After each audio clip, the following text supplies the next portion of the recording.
Bonjour. Bonjour, bienvenue à toutes et à tous. Bonjour. Bonjour. Voilà, Bonjour. pour ce webinaire sur le plan de partage de la valorisation d'entreprise PPVE. Donc c'est un webinaire qu'on va co-animer avec Monsieur Jérôme Lafarge, voilà, qui est un cabinet présenté dans la foulée spécialisé sur la partie RH parce qu'il y a un gros impact RH. Très rapidement sur la société à valeur, bienvenue Eva. Bonjour Franck, merci. Ravi. Donc, Avalor, c'est une société dont on a très rapidement l'historique. On a créé l'algorithme il y a une dizaine d'années et on fait donc de l'évaluation la connexion depuis 7 ans. C'est juste pour vous donner quelques chiffres. Cette année, on a passé les 10 000 évaluations et avec la mise en place du PPVE, on a un objectif aux alentours des 200 000 évaluations.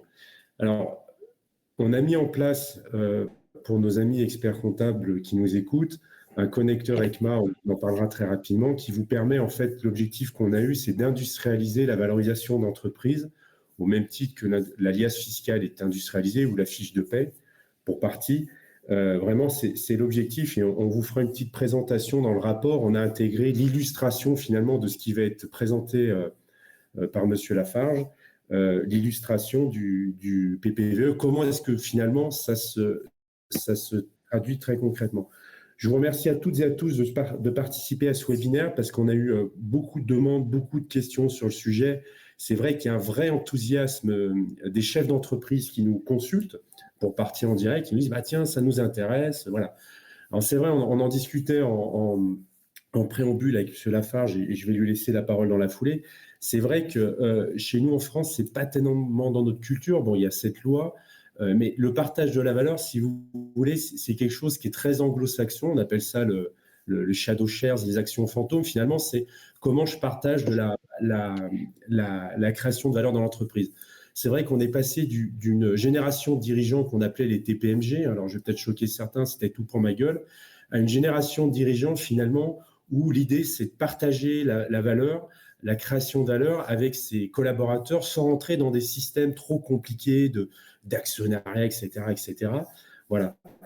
Donc, Monsieur Lafarge, je vous laisse la parole parce que c'est une expert sur cette partie beaucoup plus que nous. Merci, bonjour à tous. Du coup, sur ce webinaire, on va parler un petit peu de cette PPBE avec l'enjeu et les perspectives RH, donc des points qui sont extrêmement importants, hein, comme Franck vient de le dire, donc c'est quand même extrêmement important. Et puis comme il y a pas mal de demandes, on va essayer de regarder sur cette demi-heure un petit peu les points stratégiques de cette PPBE, puis comment la mettre en place tout simplement. Du coup, au niveau du sommaire, on va regarder un petit peu comment comprendre ses implications au niveau de cette prime. Au niveau de la gestion RH et de la paye, on va essayer de regarder un petit peu comment aligner ce processus RH avec les obligations légales et éviter évidemment les risques de non-conformité, parce que c'est quand même le point le plus important, hein, c'est-à-dire d'éviter les risques. Et puis, par l'intermédiaire de vos différentes questions et de ce que je vais pouvoir vous dire, on va pouvoir essayer d'anticiper les impacts, renforcer le rôle de conseil, et puis Franck vous montrera un rapport de valorisation sur ce point-là, sur ce sujet. D'accord ? Alors, cette prime de partage de valorisation de l'entreprise, c'est un nouveau dispositif qui est issu tout simplement de la loi de partage de la valeur qui a été votée en novembre 2023.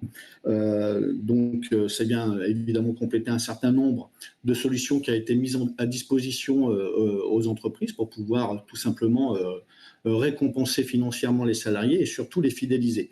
Et pour ma part, je pense que cette prime de partage de la valorisation de l'entreprise, c'est un vrai point qui va nous permettre de fidéliser les salariés dans l'entreprise. Du coup, le but de cette PPVE, c'est quoi? C'est tout simplement d'offrir une prime aux bénéficiaires à partir du moment où la valeur de l'entreprise va avoir augmenté à la fin des 3 années. Puisqu'on va avoir un accord qui va se mettre en place sur 3 ans. Et du coup, à la fin de ces 3 années, on va regarder la valeur de l'entreprise. Et si cette valeur a augmenté, le salarié pourra bénéficier d'une prime par rapport à ce qui a été prévu dans l'accord. c'est évidemment quelque chose qui est mis en place de façon facultative, hein. Ce n'est pas une obligation prévue par le législateur. Donc, on a tout simplement un accord à mettre en place au niveau de l'entreprise ou des groupes d'entreprises. Et du coup, ce dispositif va pouvoir bénéficier d'un régime social et fiscal de faveur par rapport à ce que l'on va pouvoir prévoir dans cet accord. Il faut savoir qu'aucune condition d'effectif n'est requise pour pouvoir mettre en place cette prime de partage de la valorisation de l'entreprise. Alors, j'attire quand même votre attention sur les entreprises où il n'y aurait que le dirigeant, ça ne fonctionnerait pas. Il faut qu'il y ait quand même au moins un salarié dans l'entreprise. D'accord ? Autre point important, il faut normalement une condition d'ancienneté. Alors aujourd'hui, le texte légal prévoit une condition d'ancienneté d'1 an.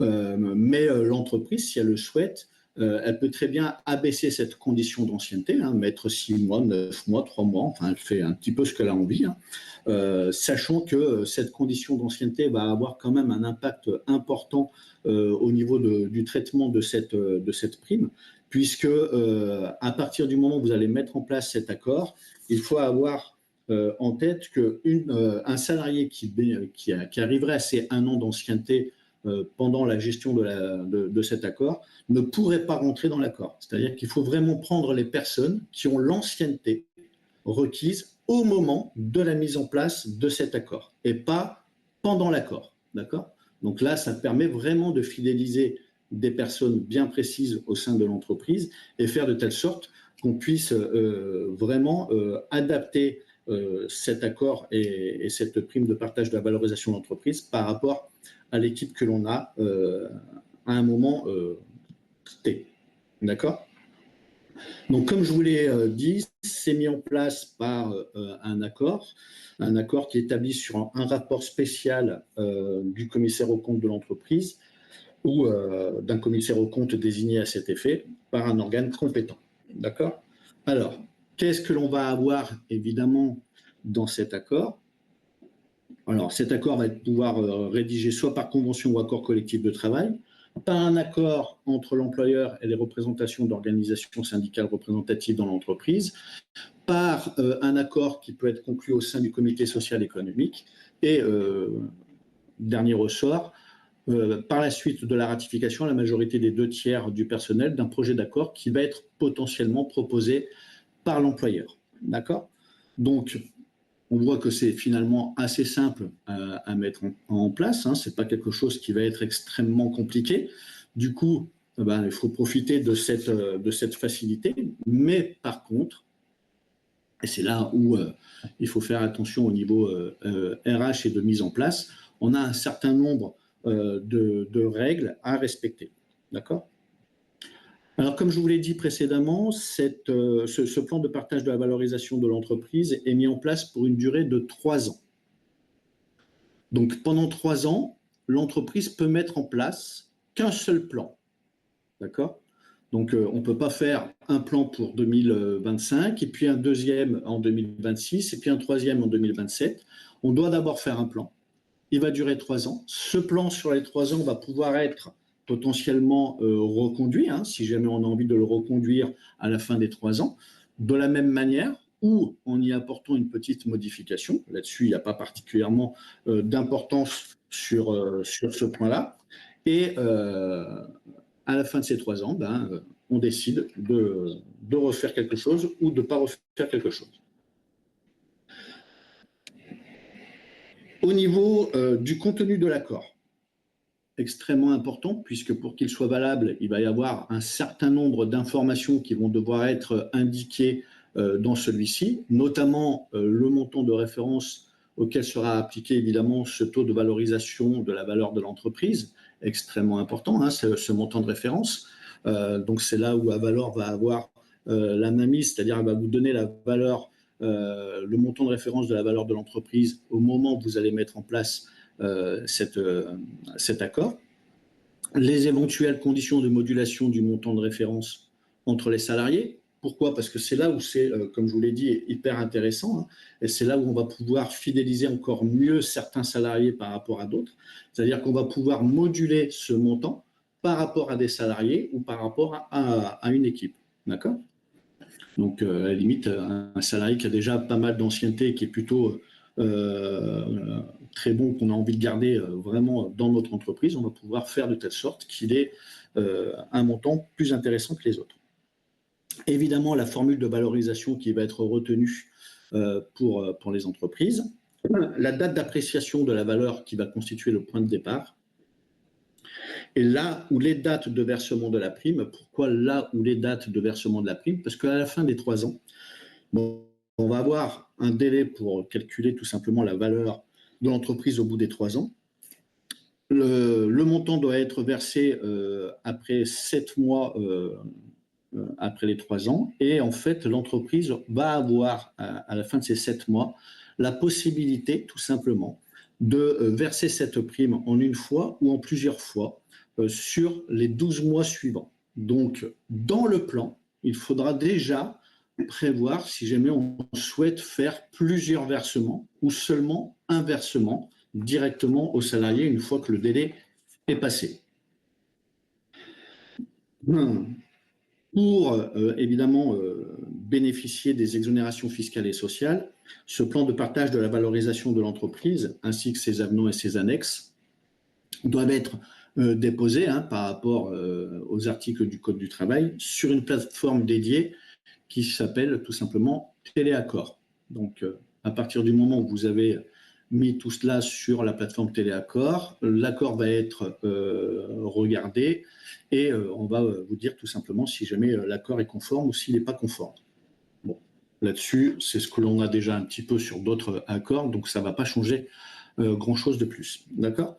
Donc, un petit peu comme avec les plans sur les intéressements ou les participations.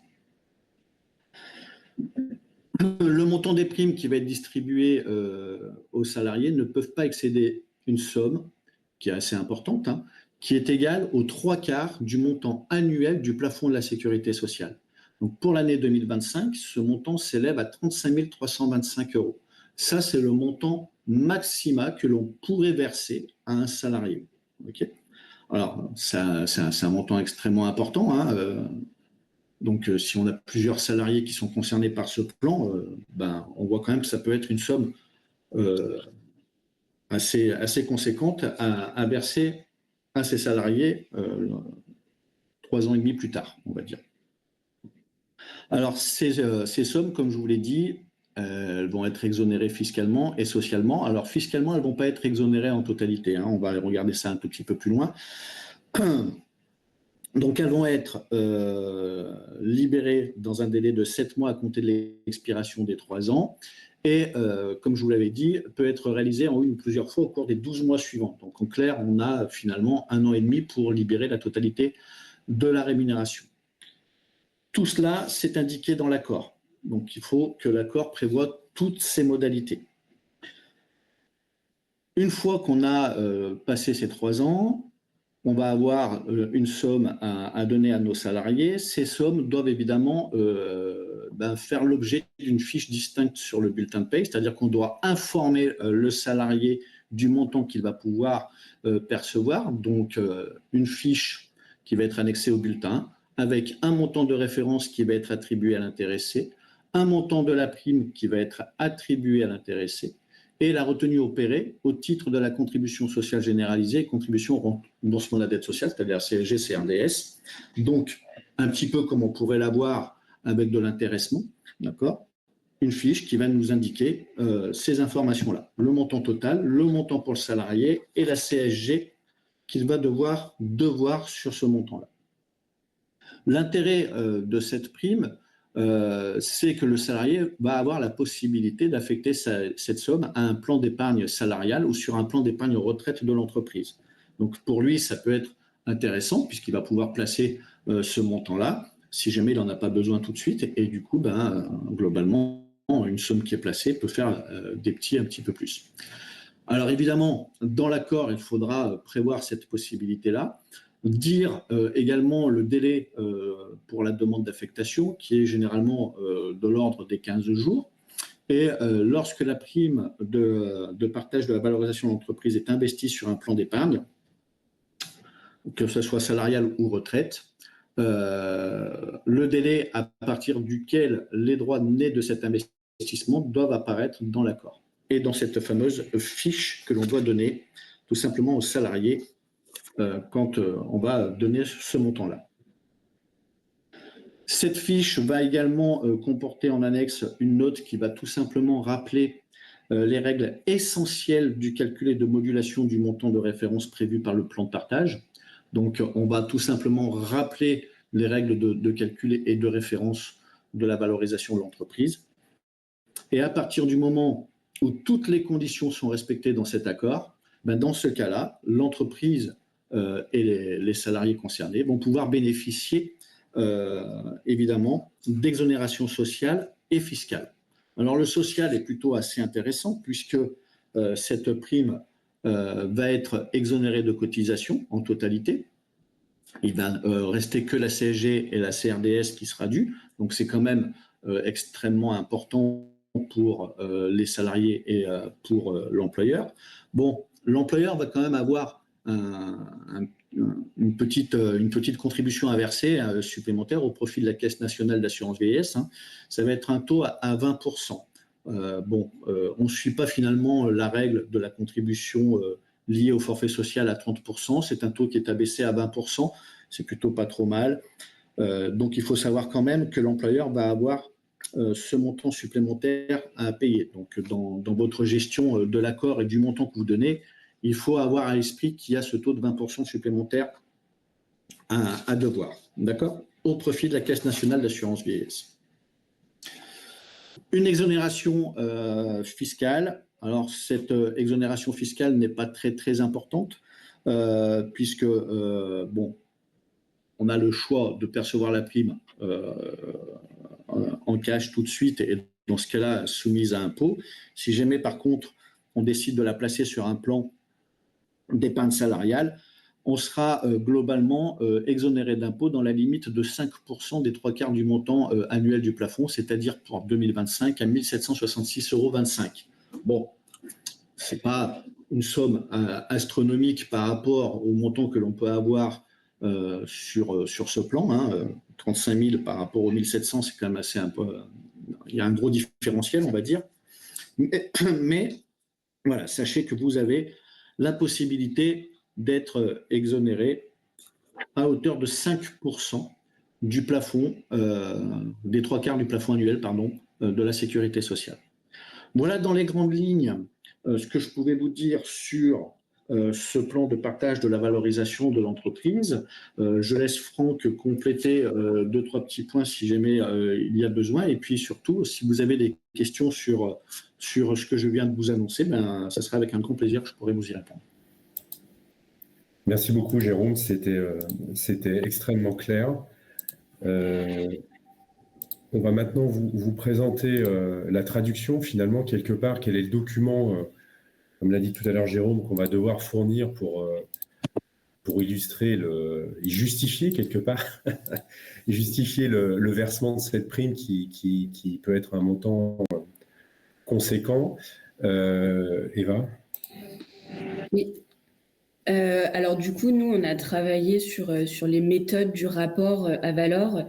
Donc, pour ceux qui connaissent déjà peut-être un petit peu nos méthodes, on a les 5 méthodes préconisées par Bercy, mais on est plutôt sur la valeur des titres.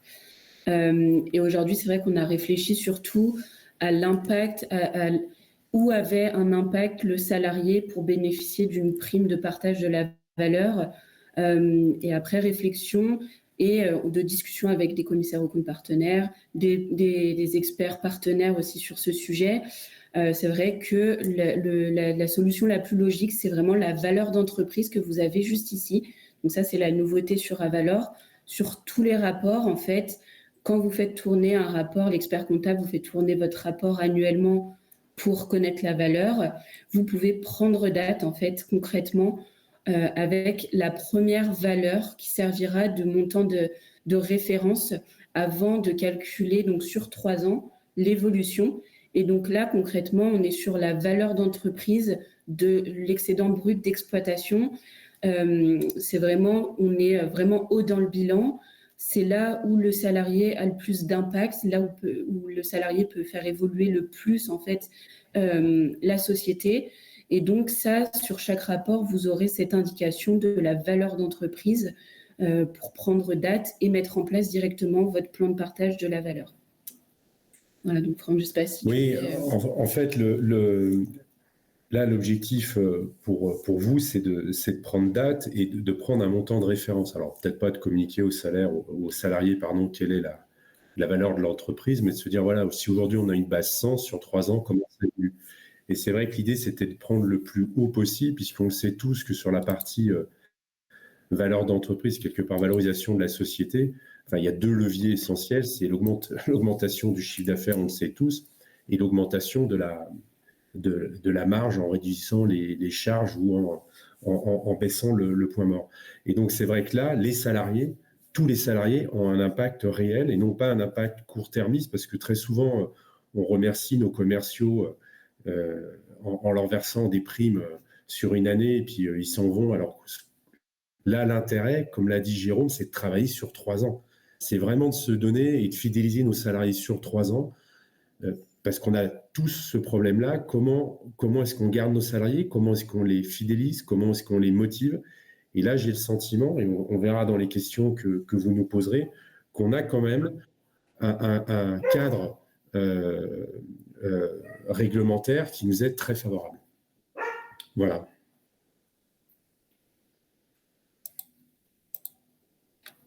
Du coup, est-ce qu'il y a des questions? N'hésitez pas. Voilà, donc pour les questions, vous pouvez ouvrir vos micros ou les poser dans la conversation. Alors, je vais vous couper un peu l'herbe sous le pied. J'ai déjà une question, Jérôme. Moi, je suis très séduit par cette prime. Bon, on travaille ensemble avec Jérôme, donc c'est lui qui va s'occuper de mettre ça en place pour nous. Merci beaucoup. Parce que moi, mon objectif, c'est de garder Eva et de la motiver. Donc voilà, je suis très pragmatique. Juste une question. Les 35 000 € de prime qu'on débloque au bout de 3 ans, est-ce qu'on peut le moduler par salarié ou est-ce que la règle et le montant est le même pour tous les salariés? Non, justement, c'est ça l'intérêt, c'est qu'on peut moduler par rapport aux salariés. Donc, il y a des critères et on va pouvoir moduler par rapport aux salariés les différents critères que l'on veut mettre. Donc, on peut très bien favoriser un salarié plus qu'un autre. Et c'est justement, à mon avis, l'intérêt de cette prime de partage de la valorisation de l'entreprise.